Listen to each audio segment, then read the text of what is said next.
As gaitas do grupo Trécola puxeron a nota musical a homenaxe a Rosalía que celebrou como cada ano o Concello da Pobra. Representantes da corporación e numerosos veciños participaron neste acto, no que a Concelleira de Cultura deu lectura ao manifesto da Asociación de Escritores en Lingua Galega. Recoñecémonos como pobo forte, unido na nosa lingua. Non hai nada máis poderoso que as voces legadas polas novas devanceiras para rodear os sentires, as emocións, a rebeldía, a liberdade dese pensamento sobre o que ninguén pode mandar.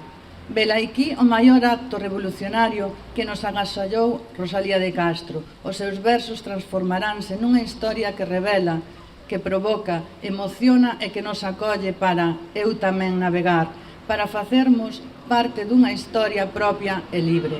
A continuación, as concelleiras realizaron a tradicional ofrenda cívica na fonte da Praza Rosalía de Castro, o Som do Hino Galego, e posteriormente visitaron a exposición de paneis sobre a vida da escritora instalada nos Xardíns Valle Inclán. Ademais dos actos institucionais, o Concello desenvolveu durante todo o mes diversas actividades para conmemorar esta efeméride, como o xogo de busca das 7 Rosalías en colaboración cos centros educativos e co comercio local.